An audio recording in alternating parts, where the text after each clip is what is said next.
So, My Hero Academia Manga Chapter 383 has been translated, and let's just say that this is a very exciting chapter because we get a lot of major development for a particular character that we've been waiting so long to get, and we will talk more about this character, but first, right after this.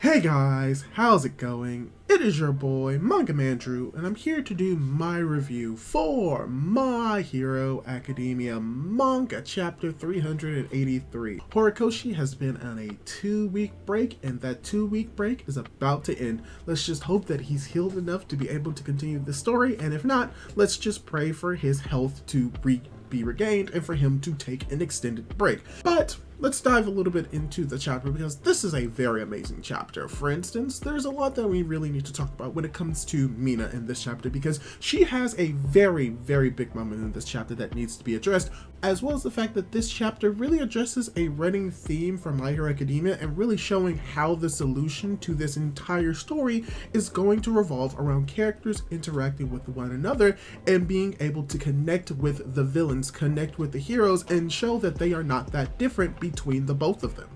So overall, let's just dive right into it and really explain what's going on in this chapter. For starters, the title of this chapter is titled A Small Heart, as we see Mina with this title, which implies that Mina is being the one referenced in vain to a small heart. And how this really ties more into Ashido's character and how she has a small heart in the vein of her being weak. She's unable to really do a lot of things that she believes that she should do because she perceives herself as, and that weakness was seen during the initial war where she was unable to get the sedative into Gigantomachia's mouth, which she believed led to many deaths occurring because of her incompetence. And that idea of weakness is really important because it is in direct contrast to the Paranormal Liberation Front, whose idea is might makes right and only the strong should rule. But going into the chapter a little bit more, we get confirmation of what I believe this chapter was going to be about. It is going to be not necessarily a flashback,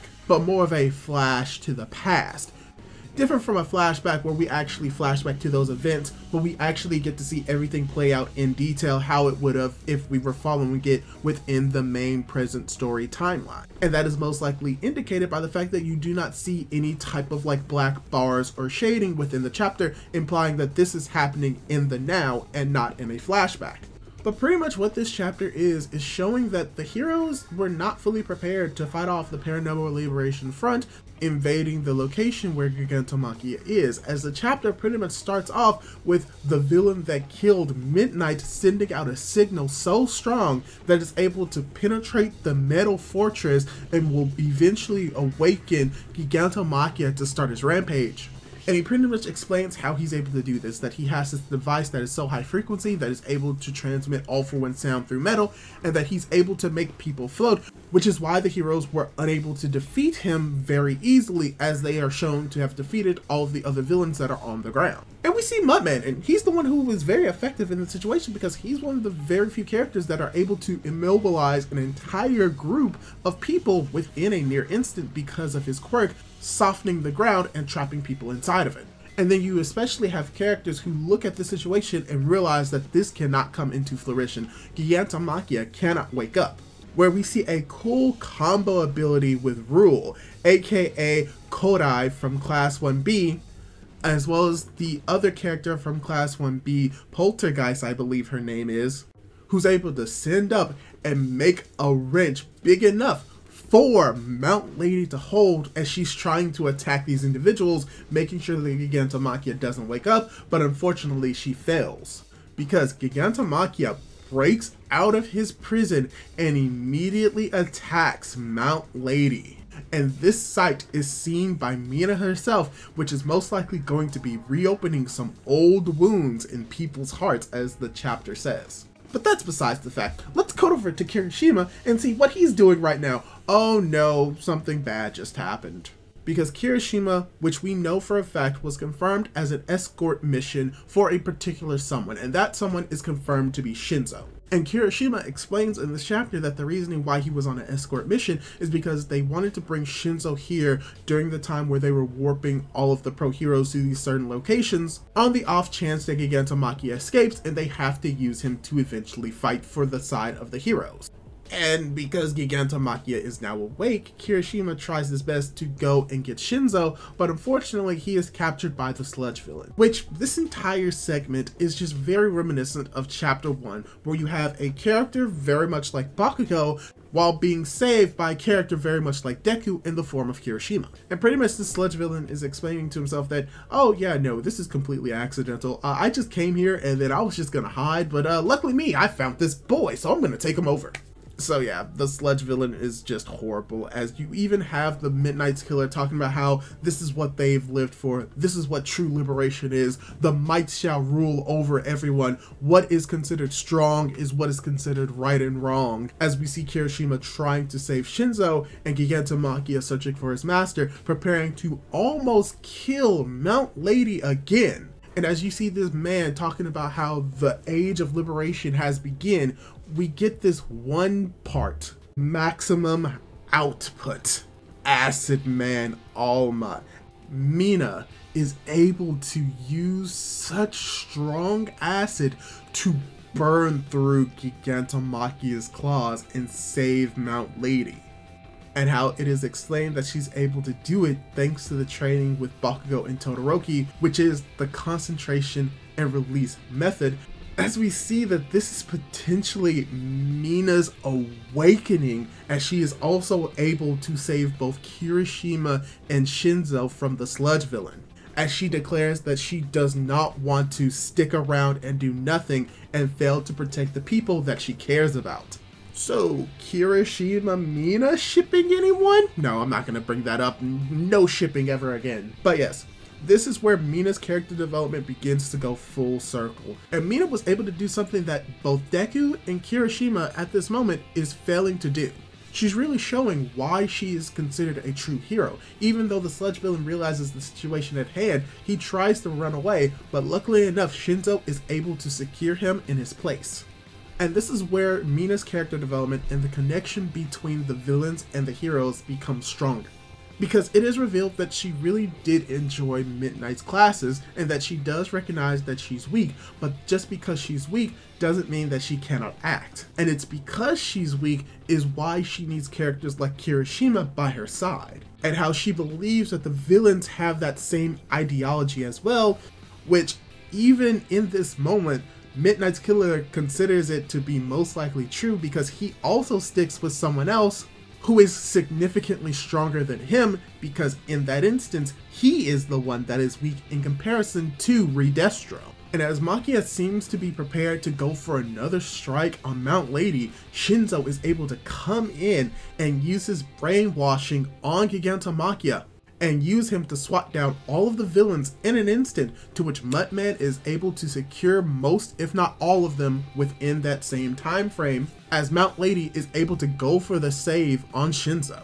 So yes, this entire moment is both Shinzo and Mina working together to take down Gigantomachia, a feat that even the pro heroes themselves couldn't do, just showing how powerful this next generation of heroes is going to be.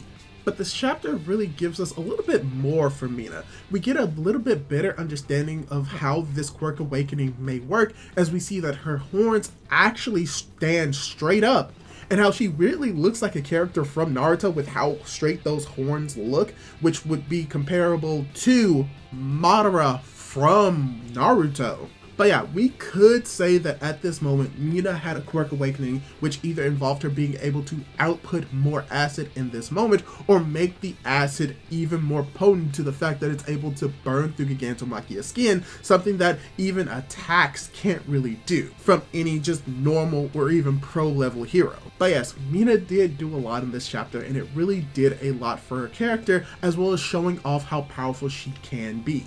But there is a drawback to her quirk, as we see that her skin becomes extremely white and pale, most likely due to the fact that she is overusing her quirk and becoming dehydrated based off what Kirishima is saying in this translation. And then you just have this one moment, not shipping bait, where you just have Kirishima comforting Mina and saying that she's doing well, that she did everything that she needed to do. And Mina's like, yo, I'm just repaying a debt, to which Kirishima responds with, there was no debt. We were already even because you've always been my hero. Roll credits. But yeah, this is just a very wonderful moment between Kirishima and Mina because it just really shows how much of a connection that they've had throughout this entire story. That they are not just friends, that they are in a sense partners, and that they've just known each other for just so long because of this time that they've known each other, that they've been able to grow closer, and by doing so, both grow and develop more as people because of one another. Mina helping Kirishima begin his development before the story even began, to having Kirishima's moment, which would eventually lead to Mina getting a little bit more development now, and have everything come full circle of both of these characters both growing within the story, as well as getting a lot of major development as well. But yes, that's pretty much where this chapter begins to end, as we have Mount Lady learning from Tsukachi what's happening with All For One, as we cut back to the present where we get this big double-page spread of some of the most intense action in one singular panel, of All For One literally going up against Inasa's Wind, Dark Shadow in his ultimate Ragnarok form, Gigantomachia throwing rocks, and Mount Lady with a huge wrench trying to attack him, as we see All For One being overwhelmed as some choppers begin to fly in. So, this was an amazing chapter. I know people are going to be disappointed by the fact that this is just a singular chapter, but we need to take into account how long other chapters have been. Arcs that involve like major players such as Spinner as well as Dabi took up around 4 to 5 chapters, while this, dealing with a more or less minor character, only takes up 1. So I think that this is going to be most likely a running theme. We're probably going to be cutting back to the other locations, which there are only really 2 locations left. The Sero location as well as the Aoyama location. And those 2 locations could connect to the helicopters who are flying in, potentially with more reinforcements, or maybe they're just individuals who are recording this battle in play and is broadcasting it to the entire world, very much like what's happening between Deku and Tomoe Shigaraki. But this could be All For One's chance to escape. This could lead to the heroes allowing All For One to escape if it means saving the civilians who are in danger at this moment. And they could have the mindset of, yeah, unfortunately we couldn't keep him here all by himself, so he's probably going to go towards Tomoe Shigaraki, but most likely he won't make it there in time and that he's going to be a baby or erased by then. Because I highly doubt that these reinforcements are for All For One, but they are most likely going to benefit All For One. But yeah. Overall, I thought this was a very well-crafted chapter. It did a lot of development for both Mina, as well as getting a lot more action out of Shinzo in this chapter. Shinzo is playing a bigger role in this war, and I am very much enjoying that fact. But once again, I think the best part about this chapter is getting to see Mina develop and grow, getting to potentially see her quirk development, getting to see her character develop more, getting to see how much she's grown throughout the entire story, and finally just giving her a big moment in this war. And hopefully this can stop people from saying like, oh yeah, these characters aren't going to be doing anything. No, they're going to be doing major things, and that's because the running theme of the story is that the heroes need to start working together. They can't just be individuals anymore, they must be a collective, as well as they must be a collective and help out the villains understand and connect to the villains as well.